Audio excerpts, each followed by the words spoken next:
이번 한미연합 훈련 당시 북한 김정은이 가장 경악했던 미군의 전략 자산은 무엇이었을까? 사실상 김정은을 발칵 뒤집어 엎은 미군의 의도적인 전략 자산은 F-35B 스텔스 전투기이다. 또한 미군은 김정은 보란듯이 그가 가장 기겁하고 경악해하는 F-35B 열대를 태운 강습단 훈련을 공개했다. 바로 마킨 아일랜드 강습단 훈련이다. 마킨 아일랜드 전단은 기본적으로 상륙전단이지만 과거 함재 전투기로 운용했던 AV-8B 플러스와는 전반적인 성능 면에서 비교 자체가 불가능한 F-35B 스텔스 전투기를 탑재하고 있어 사실상 경항모 수준의 전력을 가진 전단이다. 현재 마킨 아일랜드 전단에는 미본토에 주둔하는 제122 해병전투 공격 비행대가 배속돼 있고 이 비행대는 막강한 열대의 F-35B 전투기로 편성돼 있다. 이를 미군이 공개한 것이다. 이미 김정은은 여러 차례 미군의 스텔스 전투기에 대해 매우 경악스런 발언들을 쏟아냈다. 그런데 이번에 막힌 아일랜드호 탑승한 채로 한반도에서 훈련을 진행했다. 이 전투기는 스텔스 모드에서는 북한 김정은의 최고사령부 지하 지휘시설을 공격할 수 있는 중대형 벙커 버스터 폭탄 운용이 불가능하지만 고도의 스텔스 설계 덕분에 북한의 방공망에 탐지되지 않고 아무 때나 평양 상공에 침투할 수 있다. 이 스텔스 전투기 열대는 또한 김정은이 탄 차량이나 김정은의 별장, 김정은 참석 야외 행사에서 순식간에 제거가 가능하며 북한 고위급 간부가 탑승한 차량을 초정밀 타격할 수 있는 최첨단 능력도 갖추고 있다. 정규 항공모함에 미치진 못하지만 북한 김정은에게는 상당한 위협이 되는 전략 자산이자 유사시 중국에도 큰 위협이 되는 자산이기 때문에 북한이 핵무기 사용을 결심한다면 얼마든지 핵 공격 대상이 될 수 있는 고가치 자산이다.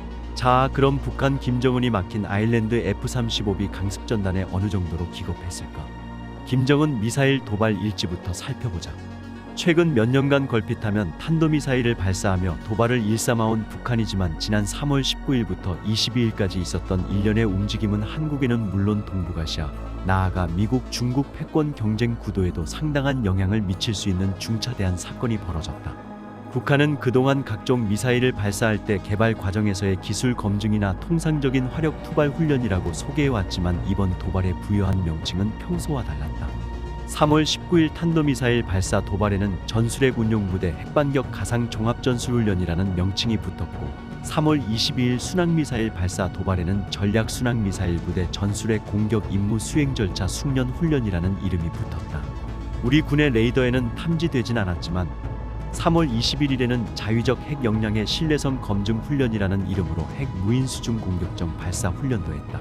고속 고고도 비행체인 탄도미사일부터 저속 저고도 비행체인 순항미사일, 수중 자폭 드론까지 그야말로 종합 선물 세트도 발휘했다. 3월 19일 평안북도 철산군 동창리 서해위성 발사장 인근의 야산에 설치된 지하 사일로에서 발사된 미사일은 북한이 이미 대량 배치를 진행 중인 북한판 이스칸데르 KN-23의 개량형이었다. 기존 KN-23보다 1m가량 길어진 이 미사일은 한미 양국의 감시정찰 자산이 사전에 발사 징후를 포착하기 어려운 지하 기지에서 그것도 중국 국경과 인접한 곳에 설치돼 유사시 타격도 불가능한 곳에서 발사돼 무려 800km를 날아갔다. 북한 당국은 이 미사일이 적 주요 대상에 대한 핵 타격모의 발사 훈련이었다면서 해당 미사일에 핵전투부를 모의한 훈련용 탄두가 실려 있었다고 밝혔다. 이 미사일은 동창리에서 동쪽으로 800km를 날아동해 공해 상에 도달한 뒤 탄착지 상공 800m 고도에서 공중 폭발했다. 북한이 쐈던 탄도미사일 중 해수면에 착탄하지 않고 공중에서 의도적으로 폭발한 것은 이번이 처음이다. 국내 매체들은 이것이 지상 공격 시 핵무기 파괴력의 극대화를 위해 이루어진 핵탄두 공중 기폭 실험이라고 평가했다. 하지만 북한이 미사일을 발사했던 3월 19일에 한반도 주변에서 무슨 일이 있었는지를 고려하면 이는 지상을 겨냥한 핵공격 실험이 아니었을 가능성이 크다. 3월 19일 미사일이 발사된 동창리와 동해상 탄착 지점을 직선으로 연결하면 약 800km였다. 이 직선의 방향을 그대로 남쪽으로 돌리면 제주 동남부 해역이다. 그리고 북한이 미사일을 쐈던 그 시각, 제주 동남부 해역에는 미 해군 마킨 아일랜드 강습 상륙함이 있었다. 지난 3월 10일 태국에서 코브라 골드 훈련을 마치고 한반도 방향으로 이동한 마킨 아일랜드는 25,000톤급 도크형 상륙함인 존 피머서, 앵커리지, 알레이버크급 이지스 구축함 청운 등 4척의 수상함과 제13해병 원정대로 구성된 원정타격전단 편성으로 3월 17일 동중국해에 진입한 뒤 제주 남방 해역에서 훈련을 실시 중이었다. 대단히 다행스럽게도 막힌 아일랜드 전단의 호위함으로 붙은 청우는 비교적 신형인 이지스 전투체계를 탑재하고 있어 일반적인 탄도미사일은 물론 이스칸데르와 같이 변칙 기동을 하는 탄도미사일에도 대응할 수 있는 능력을 갖추고 있었다.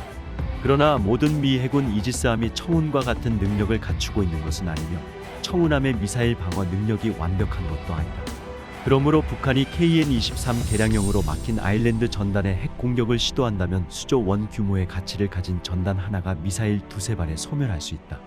먼저 발사한 미사일을 고공에서 폭발시켜 EMP 효과로 미 함대 레이더와 통신 장비를 먹통으로 만든 뒤 이어 날아온 핵미사일이 함대에 근접해 공중 폭발함으로써 충격파와 헤일로 함대 전체를 날려버리는 전술을 취할 수 있기 때문이다. 구형 이지스 전투체계와 탄도미사일 교전 시스템에서 운용되는 SM-3 블록 IB 미사일의 경우 최소 요격고도가 80km, SM-6 미사일은 최대 요격고도가 35km 정도인데 KN-23은 그 사각지대인 40km부터 70km 사이 고도를 비행한다. 최신 SM-3 개량형인 블록 2A의 경우 노즈콘 개량을 통해 최소 요격고도를 33km까지 낮추는 데 성공했지만 이 미사일을 쓰려면 이지스 전투체계 가운데 가장 신형인 베이스라인 10 또는 9 이상, 이지스 BMD 5.0 이상의 시스템을 갖춰야 한다.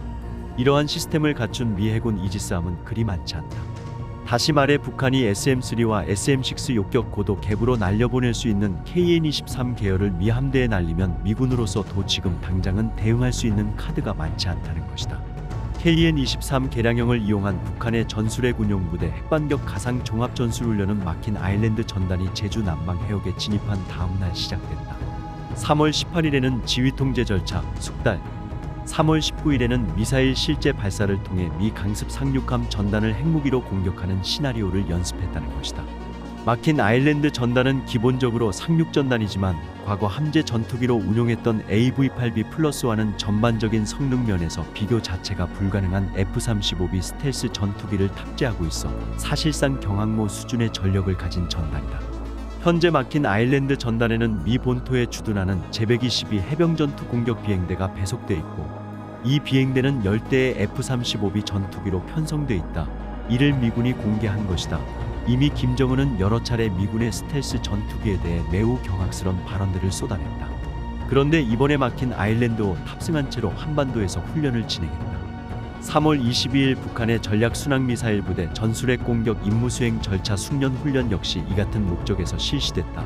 이날 발사된 순항미사일은 총 4발로 2발은 화살리형, 2발은 화살이형이었고 약간의 시차를 두고 발사됐다. 북한은 이 순항미사일이 각각 1500km, 1800km를 날아가 600m 고도에서 모의 핵탄두를 기폭시키는 데 성공했다고 밝혔다. 3월 19일 KN-23 탄도미사일 발사 때처럼 이번에도 수백 미터 상공에서 핵탄두를 공중 폭발시키는 훈련을 한 것이다.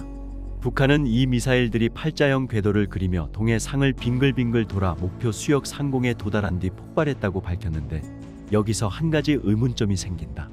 이번에 북한이 미사일을 발사한 함경남도 해안 일대에서 1500km부터 1800km 거리를 지도상에 도식해보면 일본 전역이 포함되기는 하지만 괌까지는 닿지 않는 거리라는 점을 알 수 있다. 이 미사일로 일본 각지의 산재한 주일미군 기지를 타격할 수도 있지만 사실 이 순항 미사일은 일본에는 전혀 위협이 되지 않는 무기다.